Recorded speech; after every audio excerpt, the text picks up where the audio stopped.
What's going on, YouTube? Today we're going to be doing a mobile mechanic ride along. First job is on this GMC Sierra behind me. Wiper motor replacement. Stay tuned.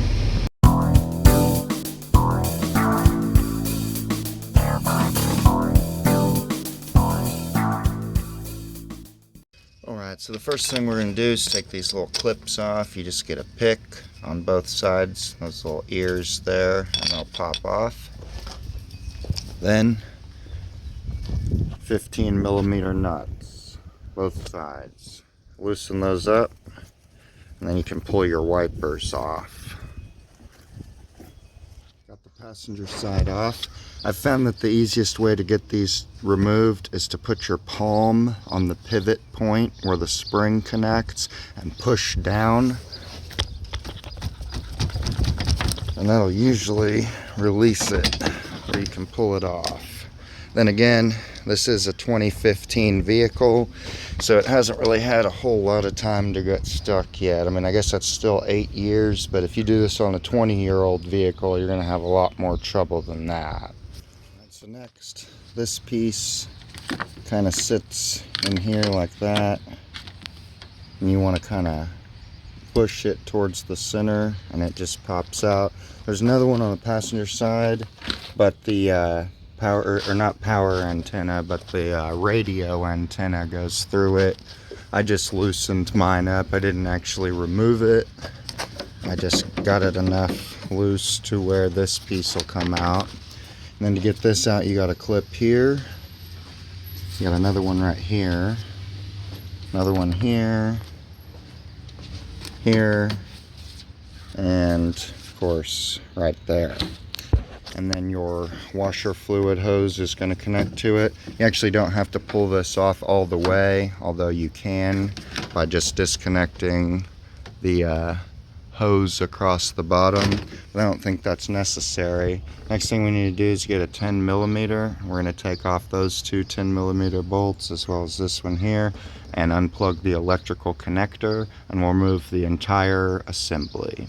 Alright, I got the entire assembly out and got it moved to where I can get access to the nut and all three bolts here. There's our new part, looks the same.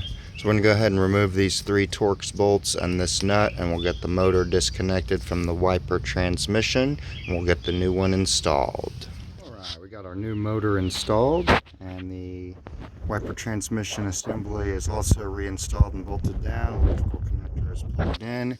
At this point, it's a good idea to make sure that your wipers are spinning in the proper direction and that they are parking properly before you install anything else. You can do that just by watching these.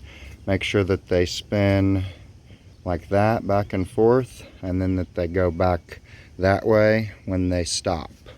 If they do not do that, then you may have connected it incorrectly, and you'll have to pull it back off, because if you go ahead and put this on, your wipers on, you're just going to have some issues. So I'm going to go ahead and check that. Right, and then once you've confirmed that your wipers are moving properly and parking properly, you can go ahead and clip this whole cover back in place, making sure that your wiper arms are centered in these circles, and that the little hooks around the weather stripping go up under the windshield all the way across so it sits flush. Then you want to put all of these clips back in. Next thing to do is to go ahead and put your wipers back on, and you'll be all finished up. Alright, we got our wiper arms back on, those plastic covers back in place, and the wipers are working. Must not have turned them up high enough. There we go. Working good. On to the next job. Alright, we're about to pull up to job number 2. It's a Toyota Camry. We're going to be doing all 4 pads and rotors on all 4 corners. And we're also going to be doing the front strut assemblies. Alright, we're here. We got the driver's side all took apart as far as the wheels anyway. Got my brake fluid bottle cones up. Need to get some real cones, but I don't really work on busy streets that often. And this one's not even that busy, it's just a little bit busy. So like I said, we're going to do the front pads and rotors, the rear pads and rotors, and the front struts. So I'm going to go ahead and get started on the rear, and we'll just get that all put back together, and then we'll come up here.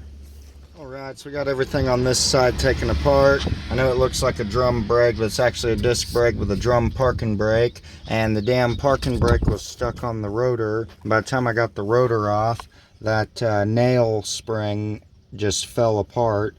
And I spent 20 minutes at least trying to fish it back in there, because I think the proper way to do these parking brakes is to have the hub pulled. And there was no way in hell I was going to do all that over just a spring. Kind of sucks when that happens. They give you a small spot here, a rubber plug in the rotor, but that's usually not enough to access the adjuster, unfortunately.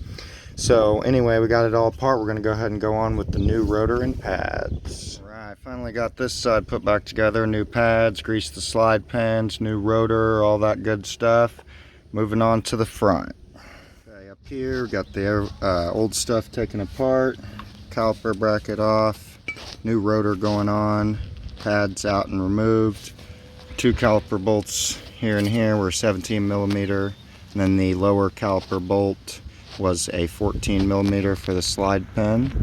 And I'll go ahead and clean this rotor back up, get this side put back together, at least for the most part. I'm going to start taking that strut out. Well, we got the old strut out. There was a 12 millimeter bolt right here that took held the brake line and wheel speed sensor on. There's 2 22 millimeter bolts and nuts that hold it on right here. And then of course our sway bar link, that was a 17 and an Allen key. And then these top bolts were 14. Over here, you can see it's all apart. We're gonna go ahead and put the new one in. All right, got that new one installed.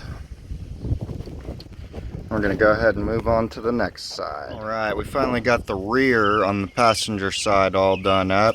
And this one, the parking brake was stuck even worse. No, it was not applied. It was totally disengaged.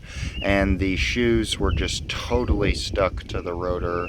Ended up, you know, the springs fell off. It just basically fell apart. And I had to put it all back together. It was a huge pain in the ass. That usually does not happen. And I can't stand when it does.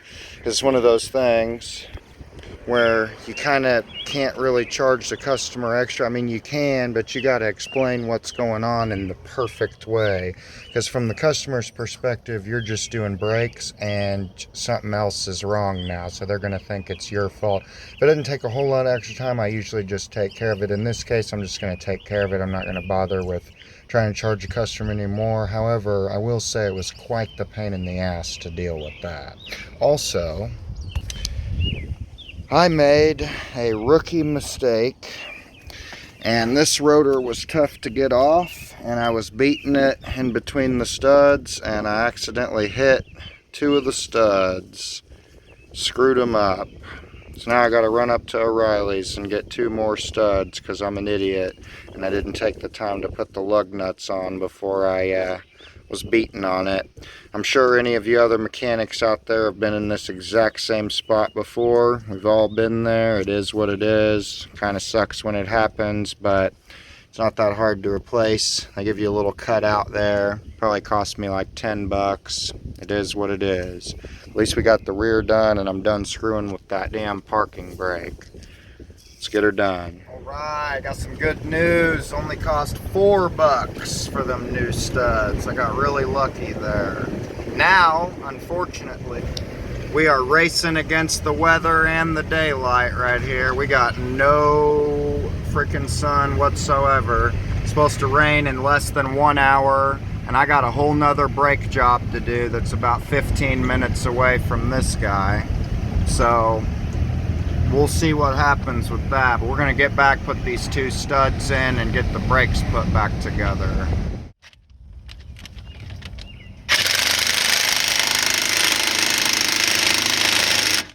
Very nifty tool to have indeed.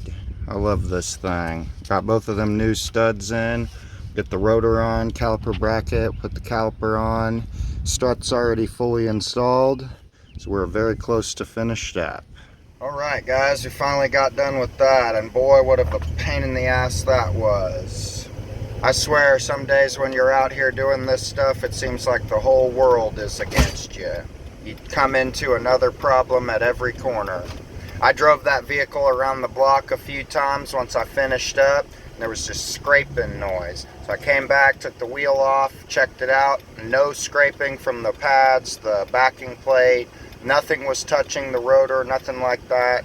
Drove it again, still heard it. Checked the other side, still heard it after checking the same stuff on the other side. And I came to the conclusion that the parking brake must be making the noise. The springs must have gotten stretched or something like that. So we're going to work it out with the customer and try to schedule that for another day and get that taken care of for them. But I am certainly glad that that part of the day is over and we can move on to our last job. The last one, I believe, is a Mitsubishi Galant, and it's also going to be a brake job, front pads and rotors replacement. So thankfully we shouldn't have to deal with any parking brake shenanigans on this one. So stay tuned for the last job of the day and we will get it done. Alright, here we are. I got the passenger side wheel off here on this Mitsubishi Galant, and not going to make the same mistake again when I go beating on the rotor, that's for sure. We got them lug nuts on this time.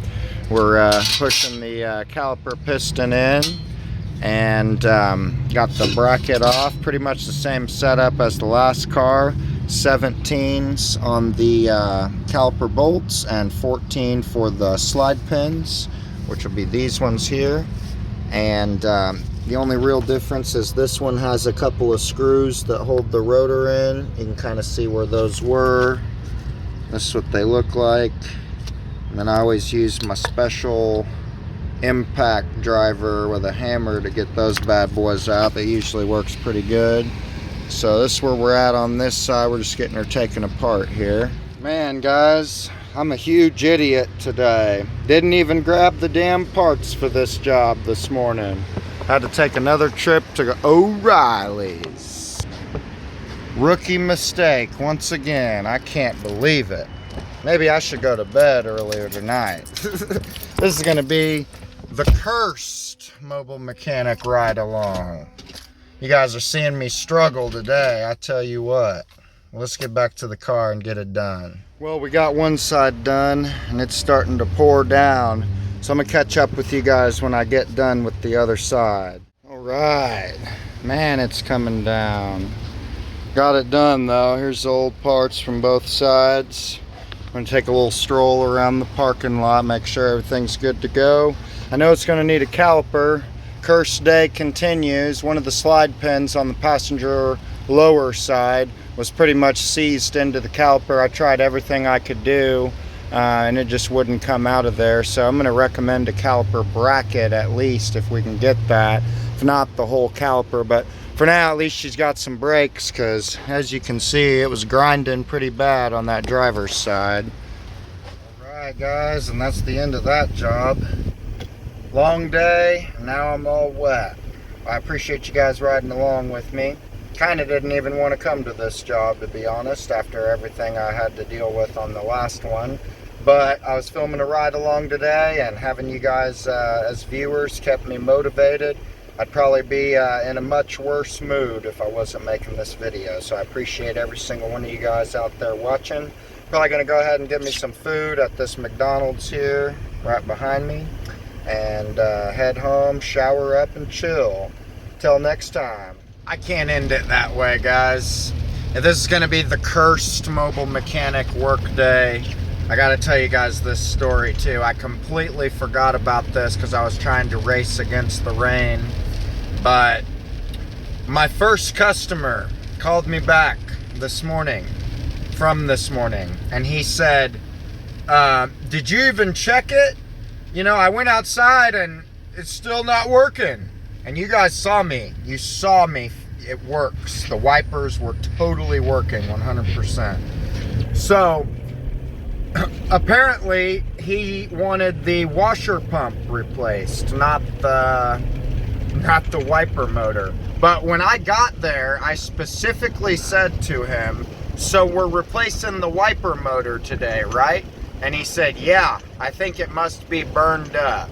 So I went ahead and replaced the wiper motor. Customer set it up online, so, you know, there was no third-party person, or no actual person, rather, to set this up properly, or to, you know, hear the customer's concerns. I just arrived there.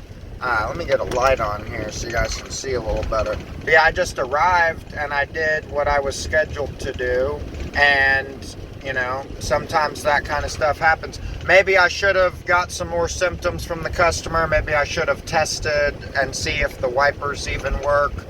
But I specifically said to him, we're replacing the wiper motor, right? And he said, yeah. So I thought that we had one completely successful job today, but unfortunately there had to come up an issue on the first job as well. Crazy, crazy. Hope you guys were entertained by seeing me struggle today, seeing me get these cars fixed.